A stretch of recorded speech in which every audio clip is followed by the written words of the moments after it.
There was a grain that could nourish a human body completely, even in soil too poor for modern agriculture to survive. It grew in drought conditions that would wipe out wheat in weeks.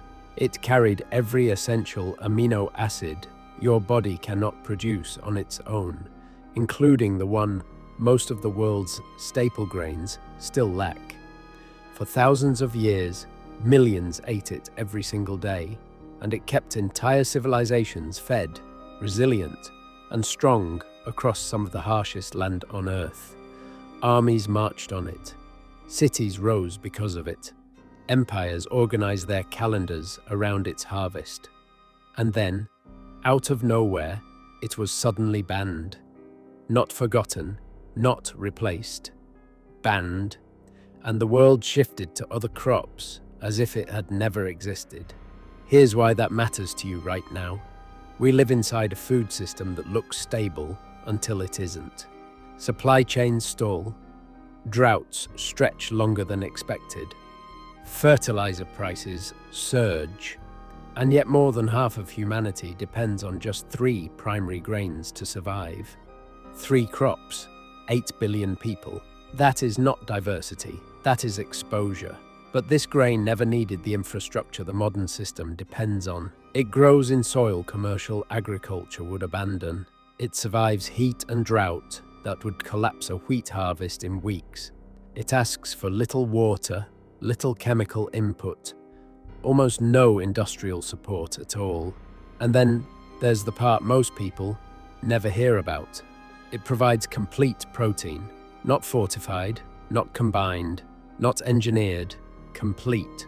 Every essential amino acid your body cannot manufacture on its own, including lysine, the one critically absent from wheat and most major cereal grains.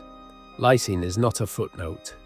It determines how effectively your body repairs muscle tissue, supports immune response, and absorbs calcium. When it's missing, protein quality drops, no matter how much grain you consume.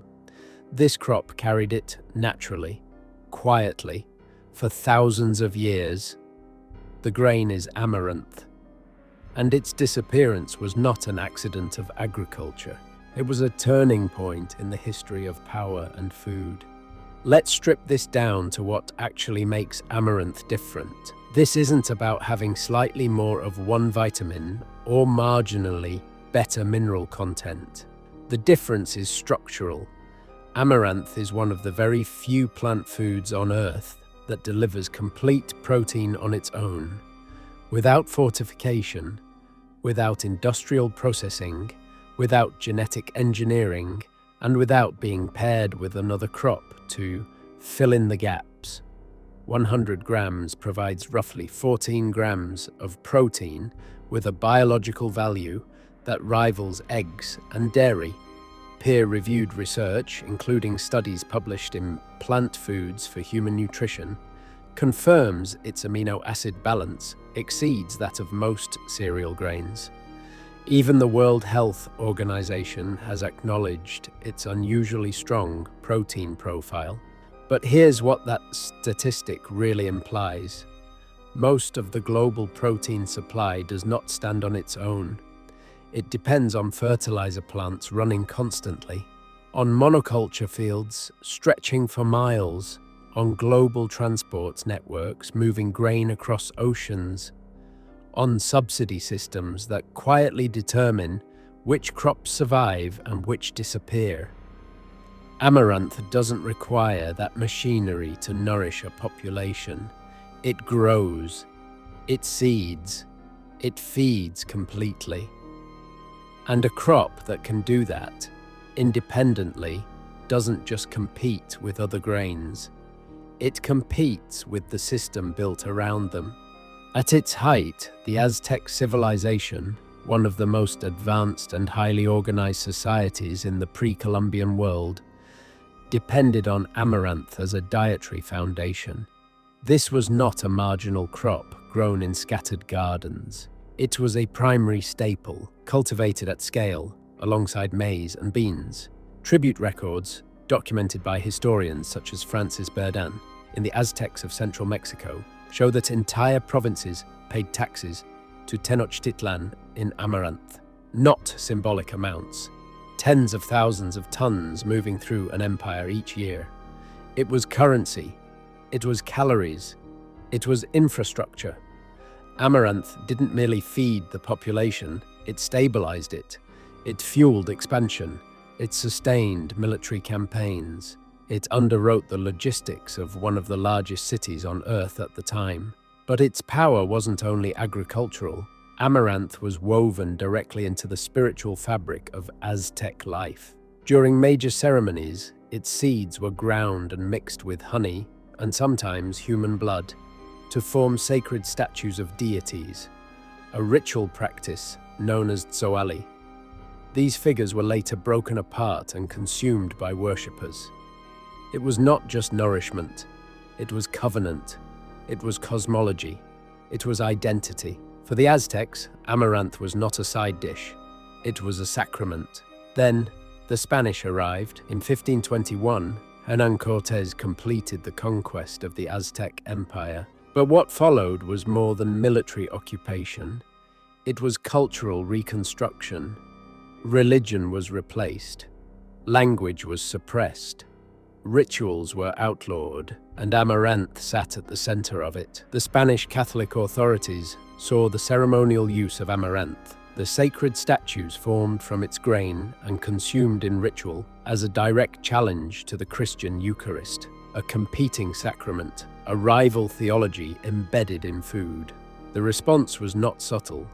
Growing amaranth became punishable by death, not discouraged, not taxed, not restricted, punishable by death. Fields were burned, seed stores were destroyed, farmers caught cultivating it were executed. Colonial records and historical scholarship, including the work of Margarita de Orellana and historians Michael Coe and Rex Koontz, document the deliberate suppression of indigenous crops tied to religious identity. In a single generation, a grain that had sustained millions was driven from the fields.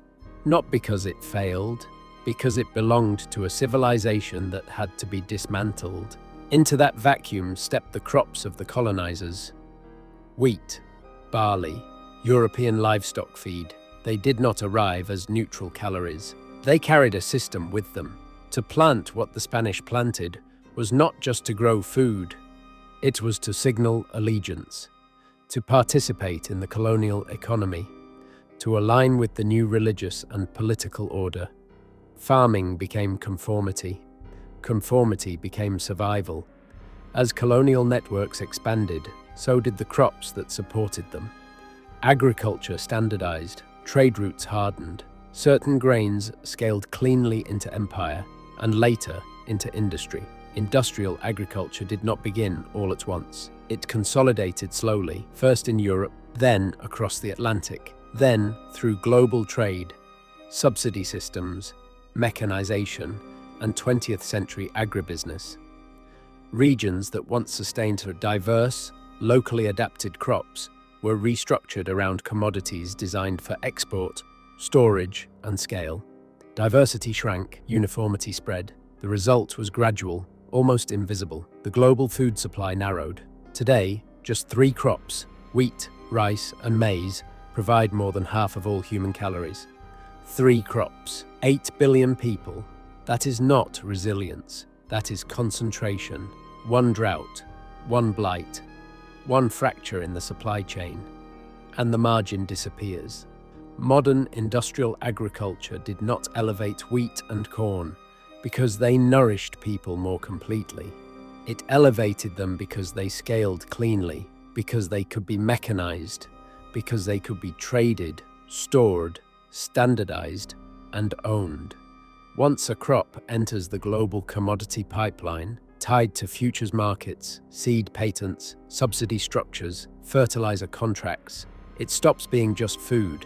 It becomes infrastructure. And infrastructure protects itself. Fertilizer manufacturers reinforce monoculture. Monoculture reinforces mechanization. Mechanization reinforces subsidy policy. Subsidy policy reinforces the same few crops. No secret meetings, no shadow council, just incentives aligning in the same direction. And aligned incentives are more powerful than conspiracies. The result is inertia, a system so deeply embedded that it continues forward without anyone needing to actively steer it. Now consider the crops that don't fit that architecture. Crops that grow in poor soil without heavy inputs. Crops that communities have cultivated freely for centuries, beyond patent structures. Crops that reduce dependence on industrial supply chains instead of increasing it.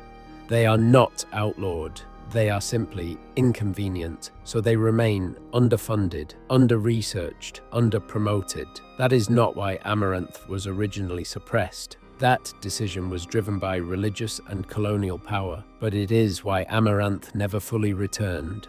Because a crop that feeds people independently does not strengthen the machinery built on dependency, and systems tend to favor what sustains themselves first. So, let's name what actually happened. Without exaggeration, amaranth was removed through a convergence of forces: religious authority, political consolidation, and later, economic standardization.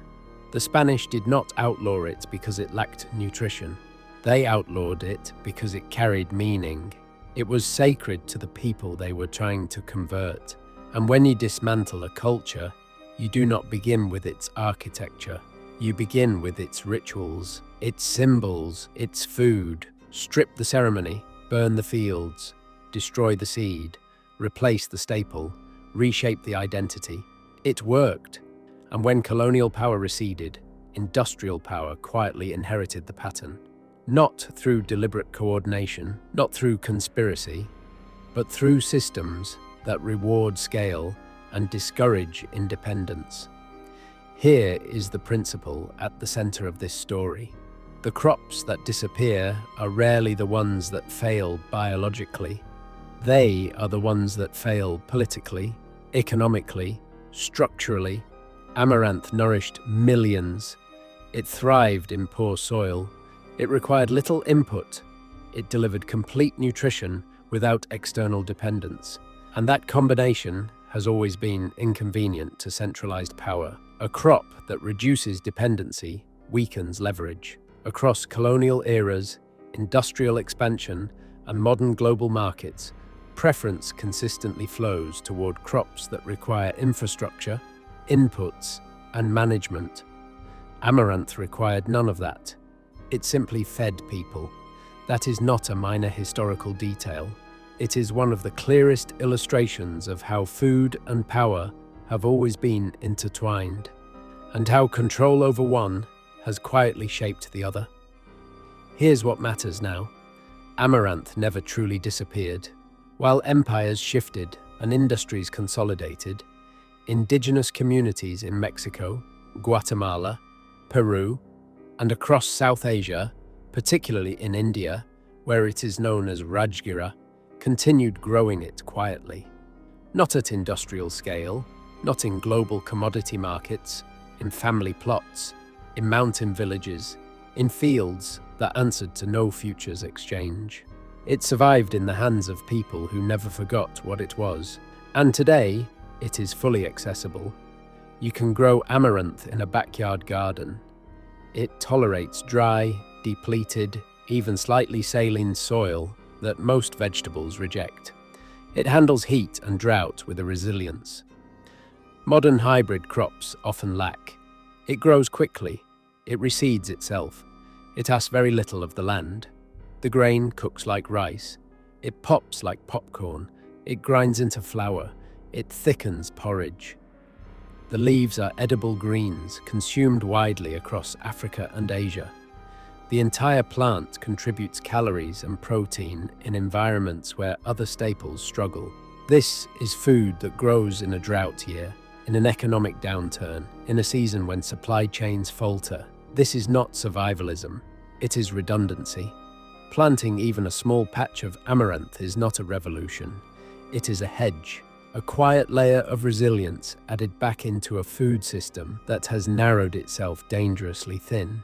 You do not need permission to plant it. You do not need subsidies to grow it. You do not need an industrial supply chain to harvest it. The Aztecs understood something simple. A community that controls its food controls its margin of safety. Amaranth was erased once, but it was never eliminated, and the fact that it is still here, waiting in seed form, says something about which foods endure and why.